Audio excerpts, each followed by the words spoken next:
Tonight, take a slow, comfortable breath. Close your eyes for a moment and allow yourself to travel back nearly 200 years to Victorian England. It is still dark outside. The streets of London are quiet beneath a blanket of mist. A gentle rain falls across the rooftops, and the sound of horses' hooves echoes softly along the wet cobblestones before fading into the distance. Ahead of you stands Buckingham Palace.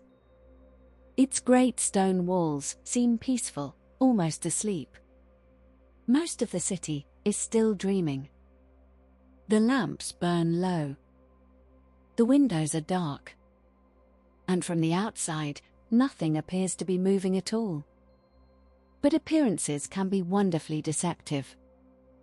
Behind those silent walls, another day has already begun. It is only 5 o'clock in the morning. Long before Queen Victoria opens her eyes. Long before ministers arrive with important papers. Long before visitors gather outside the palace gates. A small army of women is already awake. They move quietly through endless corridors. Not hurried. Not careless. Every step is gentle. Every door closes without a sound. Every movement has been practiced hundreds, perhaps thousands, of times. One young woman carries a lantern whose warm light dances across polished wooden floors. Another carefully opens heavy curtains, just enough to welcome the first hint of morning. Elsewhere, someone is already lighting fireplaces, so the royal apartments will be warm before the Queen leaves her bed. In another room, fresh water is carried upstairs by hand. The palace is slowly waking. Not with loud voices, but with whispered footsteps. These women know that silence is part of their work. Inside Buckingham Palace, noise is almost considered a mistake. If a bucket is dropped, if a door slams, if footsteps echo too loudly through the hallway, someone will notice. Someone always notices. For Queen Victoria values order almost as much as she values loyalty. Everything must happen at exactly the right moment. Not a minute too early. Not a minute too late. Even the smallest detail matters. A chair must stand exactly where it belongs. A curtain must hang perfectly straight. A dress must be prepared without a single wrinkle. Because inside this palace, perfection is expected. Yet history rarely remembers the people responsible for creating that perfection. When we think of Queen Victoria, we picture glittering crowns, magnificent gowns, royal ceremonies, and grand portraits that hang in museums today. But those portraits never show the women waiting quietly outside the room. The women who brushed the dresses, folded the gloves, polished the jewelry, lit the candles, prepared the bedrooms, and quietly disappeared before anyone important arrived. Their names were rarely written in history books. Few paintings included their faces. Newspapers almost never mentioned them. And yet, without them, royal life simply could not have functioned. Tonight, we are not following the Queen. Instead, we are following the women who walked silently behind her. The women who witnessed history, without ever becoming famous themselves. As the first light of dawn slowly spread across the gardens of Buckingham Palace, the women who served Queen Victoria were already busy with their carefully assigned duties. To an outsider, they may have all appeared to be servants. But inside the palace, their world was far more complicated. Not every woman wore the same dress. Not every woman performed the same tasks. And certainly, not every woman held the same place in the royal household. Like the palace itself, their lives followed a carefully ordered system. At the very top were the Nast, ladies of the bedchamber, Ast. Despite their title, they were not ordinary maids. Most came from wealthy aristocratic families. Many had grown up in grand country houses, surrounded by servants of their own. Serving the Queen was considered an honor rather than a profession. Their role was deeply personal. They accompanied Queen Victoria during official ceremonies, traveled with her across Britain and Europe, attended private dinners, and often spent long hours simply keeping her company. They helped her with correspondence, offered conversation during quiet evenings, and, over time, became trusted companions. Some knew the Queen's happiest memories. Others witnessed her deepest sorrows. Their loyalty was expected to be absolute. Many royal conversations they overheard would remain secret for the rest of their lives. Just below them were the Ars women of the bedchamber Ask. Their duties were similar, but often more practical. They assisted with the Queen's daily routine, helped organize her schedule, supervised certain household activities, and ensured that everything surrounding Her Majesty ran smoothly. Then came the Ars Maids of Honor. These young, unmarried women were usually daughters of noble families. For many, serving at court was both a privilege and an education. They learned royal etiquette, observed diplomatic ceremonies, and formed friendships within Britain's highest social circles. Some would later marry influential politicians, military officers, or noblemen. Others remained connected to the royal household for years. But beyond these elegant titles were the women history almost completely forgot. The Nast dressers, Ans. Every morning, they carefully prepared the Queen's clothing. Victorian fashion was anything but simple. A single royal outfit could include several layers of undergarments, corsets, petticoats, stockings, gloves, ribbons, jewelry, and an elaborate gown. Each item had its proper place. Every ribbon had to be tied perfectly. Every button checked. Every jewel polished until it reflected the morning light. Even a tiny stain or loose thread could be unacceptable. Then there were the Ars housemaids, Ask. Before sunrise, they quietly cleaned bedrooms, polished furniture, swept corridors, emptied fireplaces, and dusted rooms that seemed almost endless. They worked quickly because much of their work had to be finished before members of the royal family appeared. If they did their jobs perfectly, no one noticed. If they made a mistake, everyone noticed. And somewhere deeper inside the palace worked the laundry maids Ask. Their labor was among the hardest. Heavy buckets of water. Large copper washing tubs. Steam filling the laundry rooms. Endless piles of linen, towels, gloves, tablecloths, and royal garments. Long before electric washing machines existed, every piece had to be washed, dried, pressed, folded, and returned to exactly the right place. It was exhausting work that demanded strength as well as patience. Together, these women formed an invisible network. Each depended upon the others. If one task was delayed, another could not begin. If one mistake occurred, the entire day's carefully planned routine could be disrupted. Most visitors to Buckingham Palace never noticed them. That was precisely the point. The finest palace staff were expected to be almost invisible, to appear only when needed, and disappear just as quietly. Yet, without these women, The magnificent world of Queen Victoria could never have operated with such remarkable order. Tomorrow's royal ceremonies. Elegant state banquets. Perfectly arranged drawing rooms. Even the Queen's daily comfort. All rested upon the quiet work of women whose names have largely faded from history.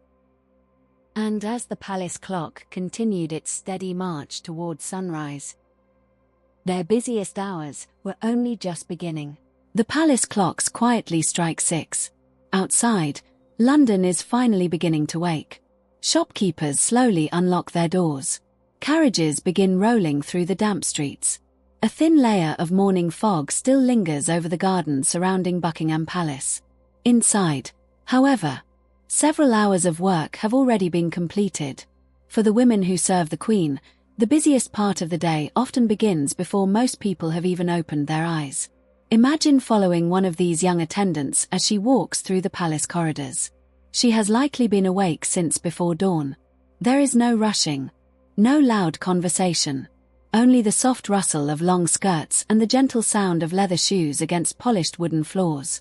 Her first task is to check the Queen's apartments. The fireplace must still be warm. Fresh water has been brought. The curtains have been opened just enough to let in the morning light, but not so much that the room becomes cold. Everything must feel effortless, as though the room has somehow prepared itself. Next comes the Queen's clothing. Unlike the simple wardrobes most people own today, Queen Victoria's garments require careful planning. A dresser lays each piece out in the exact order it will be worn. The undergarments first, then the corset, soft petticoats, a carefully chosen gown, fresh stockings, silk gloves, shoes polished until they shine, jewelry selected to match the day's engagements. Nothing is left to chance. Even a misplaced ribbon could delay the morning routine. And in a royal household, delays are not welcome. Elsewhere in the palace, another group of women is already hard at work. Housemaids move quickly from room to room, dusting furniture, sweeping carpets, polishing mirrors, and removing yesterday's ashes from fireplaces. Many rooms are so large that cleaning just one can take a considerable amount of time. Yet by the time members of the royal family appear, every trace of this work must have vanished.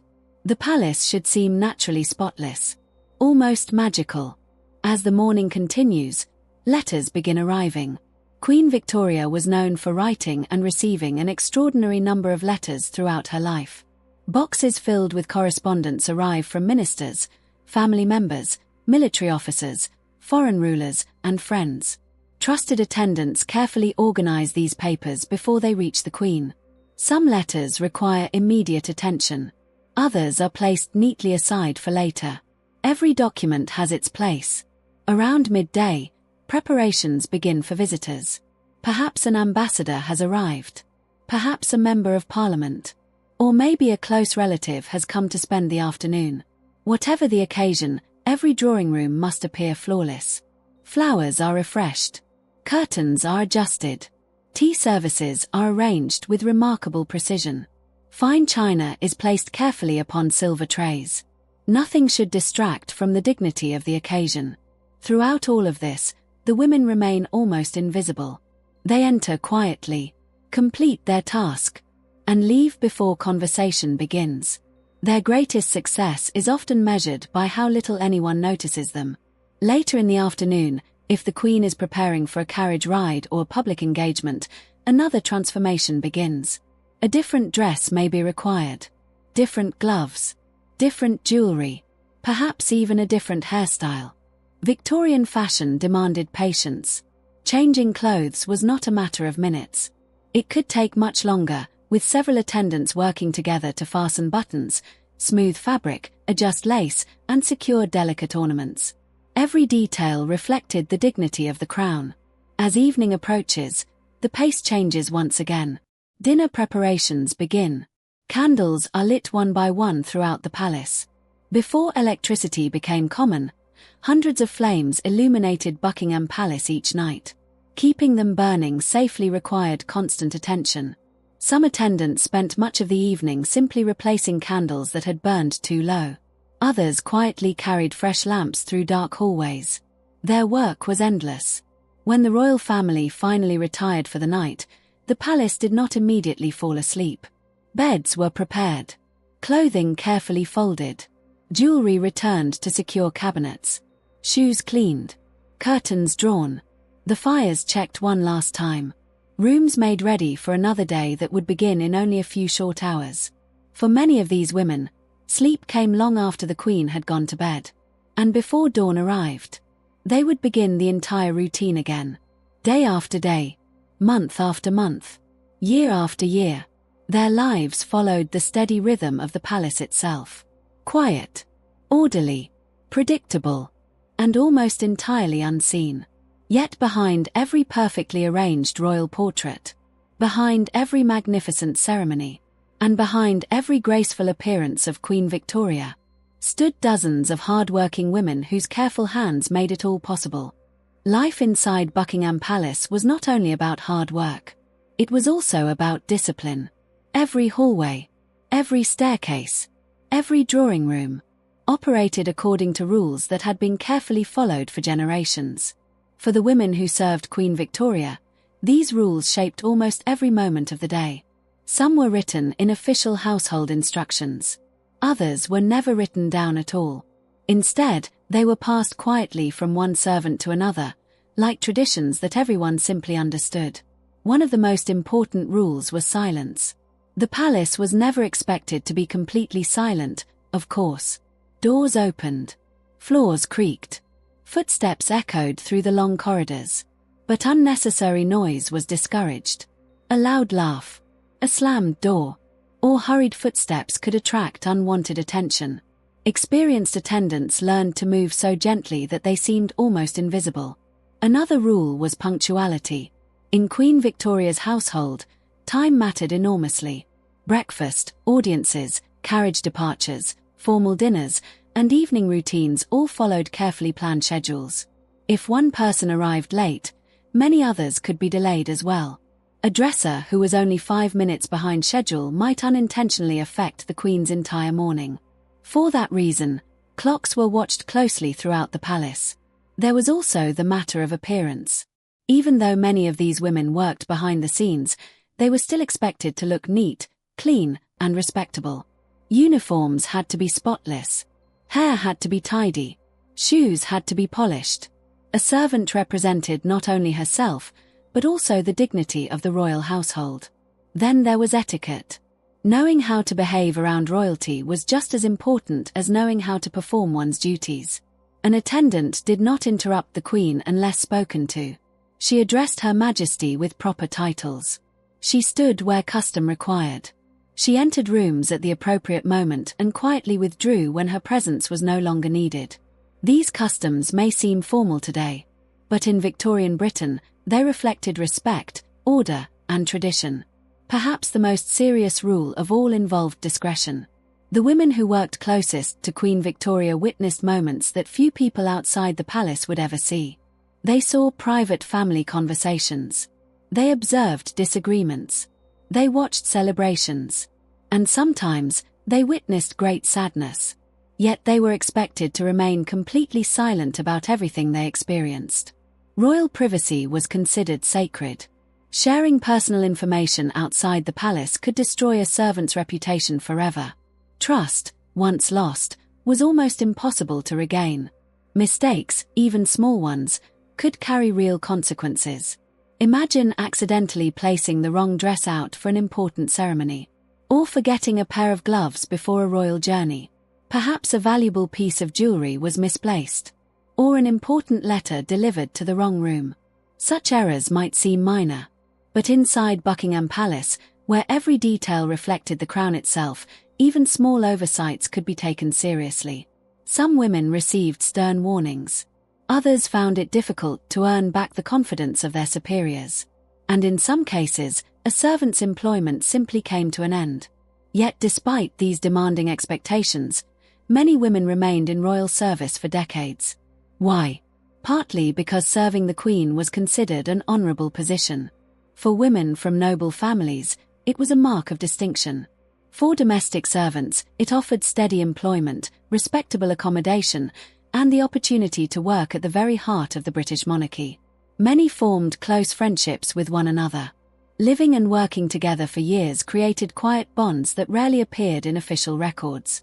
They celebrated birthdays together, comforted one another after difficult days, shared stories during rare moments of rest, and helped newcomers learn the customs of palace life.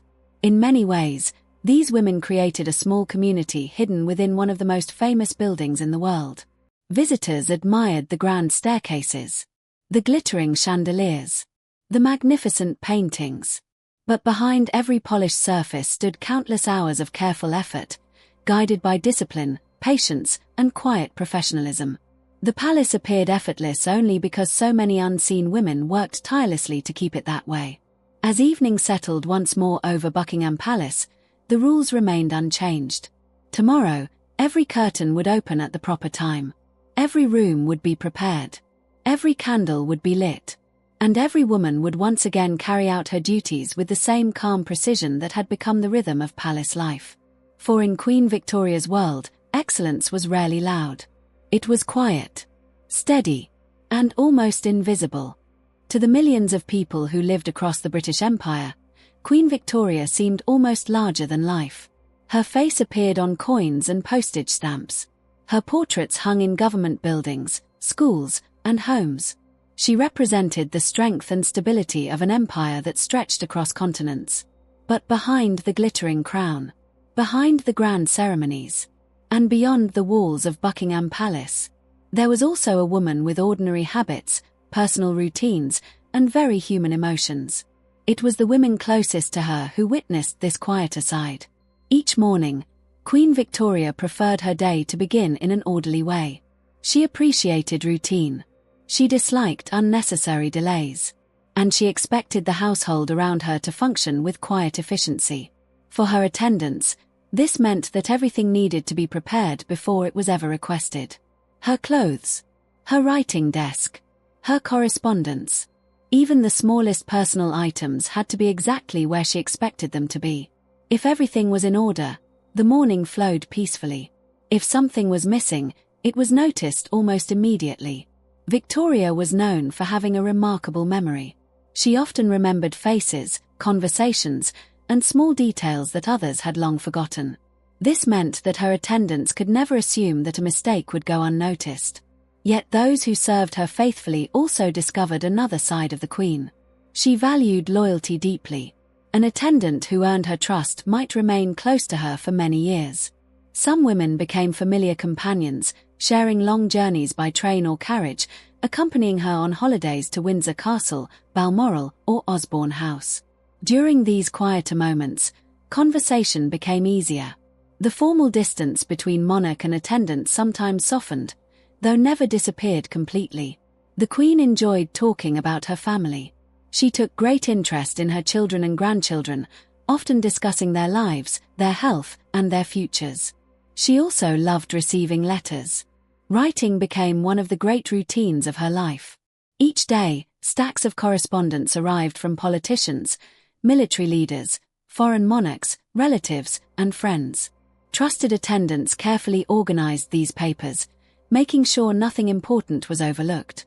Many hours of the Queen's day were spent reading, dictating, or answering letters. Her attendants quietly ensured that ink, paper, and documents were always within reach. Like many people, Queen Victoria had preferences that those around her quickly learned. She appreciated cleanliness. She valued punctuality. She expected discretion. But she also enjoyed simple comforts. A familiar room. A favorite chair. The presence of trusted companions.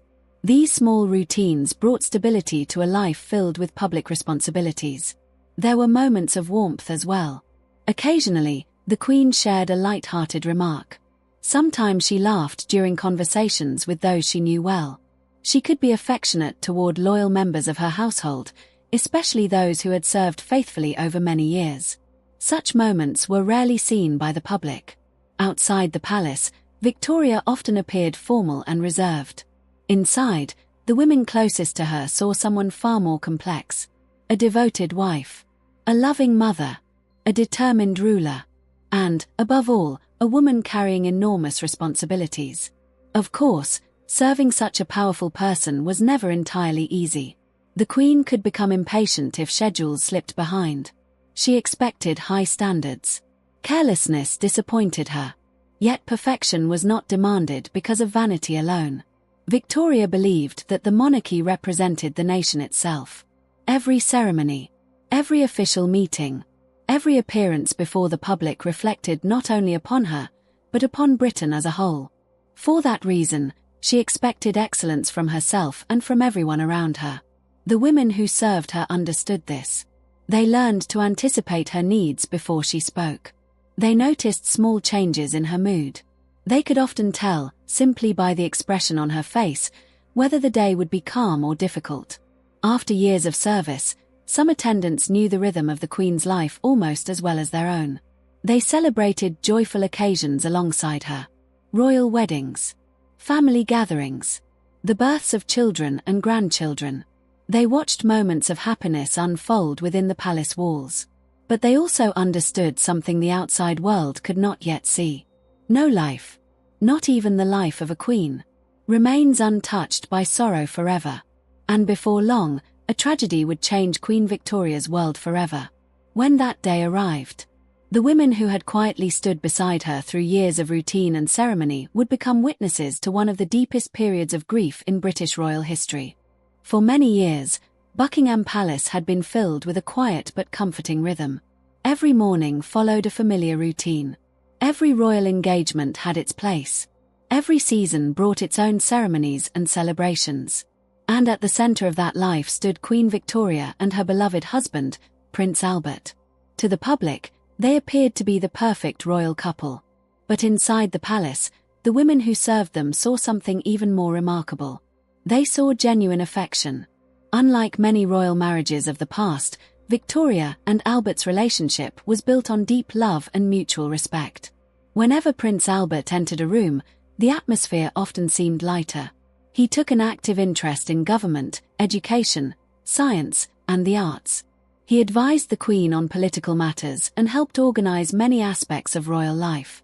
To the attendants who worked nearby, it was clear that Victoria relied upon him not only as a husband, but also as her closest friend.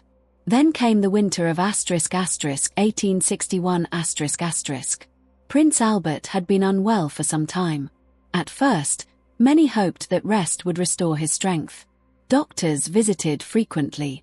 The palace grew quieter. Conversations became softer. Servants moved even more carefully than usual, aware that something was wrong. The women closest to the Queen watched with growing concern. They prepared warm rooms, delivered medicines, carried messages between doctors and members of the royal household, and waited.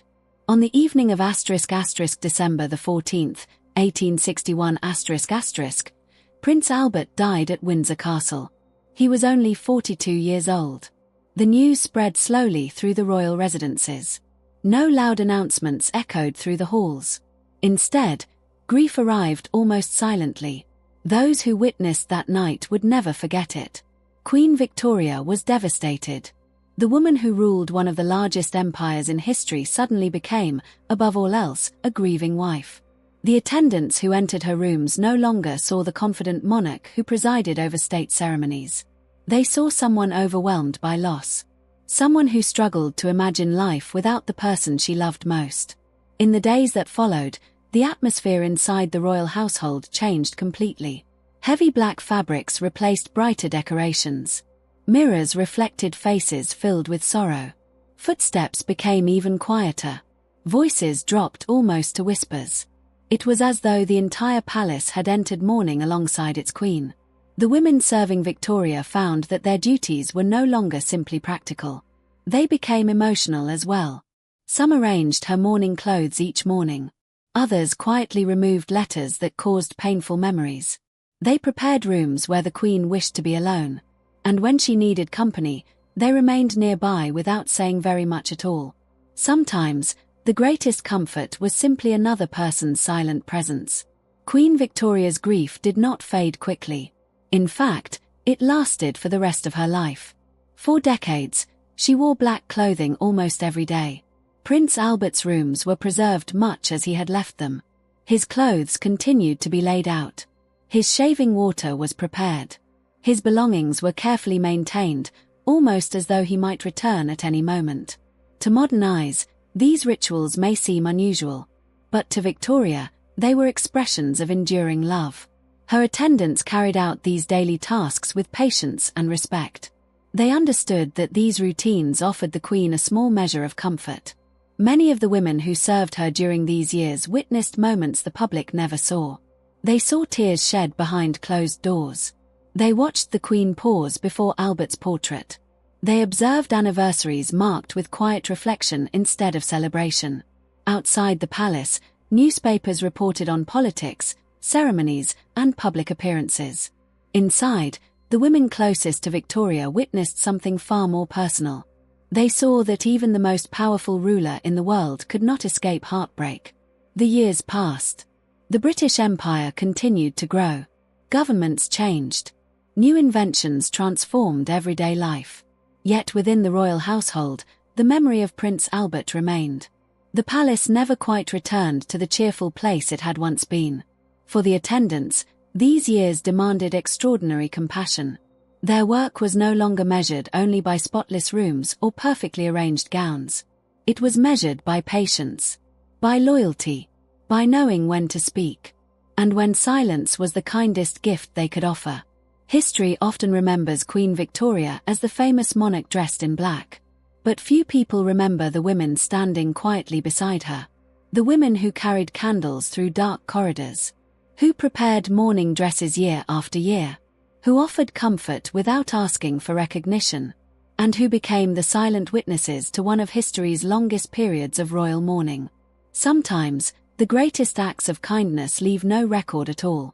They survive only in quiet moments, hidden behind the pages of history. As the years quietly passed, the faces inside Buckingham Palace slowly changed. Young attendants who had once arrived with nervous excitement gradually became experienced members of the royal household. Some spent 10 years in service. Others remained for 20. A few devoted almost their entire adult lives to serving Queen Victoria. For many of these women, palace life came at a personal cost. The work was steady, but it was demanding. Their days began before sunrise.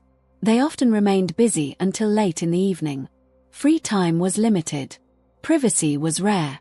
Even when the palace seemed peaceful, there was always another task waiting to be completed. Many lived within the royal residences themselves. Although this provided security and stability, it also meant spending long periods away from parents, brothers, sisters, and childhood friends. Letters became precious connections to home. A message from family might be read several times before being carefully folded away. Some attendants eventually married and left royal service. But others never married at all. Their responsibilities to the household became the center of their lives. Year after year, they remained devoted to duties that few people outside the palace ever noticed. Their names rarely appeared in newspapers. Visitors admired the glittering staterooms, the royal portraits, and the magnificent ceremonies. Almost no one asked about the women who quietly polished the silver, prepared the rooms, cared for the clothing, or comforted the Queen during difficult days. Yet without them, the palace could not have functioned. A royal household was much like the inside of a finely crafted clock. People admired the beautiful face of the clock. Very few ever thought about the countless small gears hidden behind it. The attendants were those hidden gears. Invisible to most. Essential to everything. As Queen Victoria grew older, many of the women who had served her for decades also began to age. Their hands, once quick and steady, became slower. Their steps became more careful along the long palace corridors. Some retired quietly after years of faithful service. There were no grand public ceremonies to celebrate their careers. No statues were raised in their honor. No crowds gathered to applaud them. Instead, they simply packed their modest belongings, said quiet farewells to friends, and walked out through the same palace gates they had entered so many years before. For some, the transition to ordinary life was not easy. After spending decades inside one of the most famous royal households in the world, Life outside could feel unfamiliar. The constant rhythm of palace bells, the carefully planned routines, the familiar faces, all became memories. Some received pensions in recognition of their long service. Others returned to relatives or settled into quieter lives away from public attention. Few left behind diaries. Even fewer wrote memoirs. As a result, much of their daily experience has disappeared into history. What we know today comes from household records, letters, official documents, and the scattered recollections of those who occasionally mentioned them. Their stories survive only in fragments. And perhaps that is why they are so fascinating. History often shines its brightest light on kings, queens, generals, and politicians. But every great institution depends upon ordinary people whose names are seldom remembered. The women of Queen Victoria's household were among those people. They created calm from chaos, order from endless daily work, comfort during moments of sorrow, and quiet dignity behind every royal ceremony. Without applause, without recognition, without expecting history to remember them. Tonight, as our journey through Buckingham Palace comes gently to an end, picture one final scene. The corridors are quiet once again. The candles burn softly against polished walls. Outside, the rain has almost stopped. The palace has finally fallen asleep. Somewhere in the distance, the great clock marks another passing hour. The Queen rests peacefully in her apartments, and the women who cared for her throughout the day have also found their rest. Tomorrow morning, before the sun rises over London, their work will begin again. Quietly, patiently, almost invisibly, just as it has for years. And perhaps, the next time you see a portrait of Queen Victoria, you will notice more than the crown, more than the jewels, more than the throne. You may imagine the silent women standing just beyond the edge of the painting, the women who devoted their lives to helping history unfold, while asking for nothing in return. Their names may have faded, but their quiet dedication still echoes through the halls of Buckingham Palace. Thank you for joining me on tonight's journey into the hidden corners of Victorian history. Sleep well, and until our next story, good night.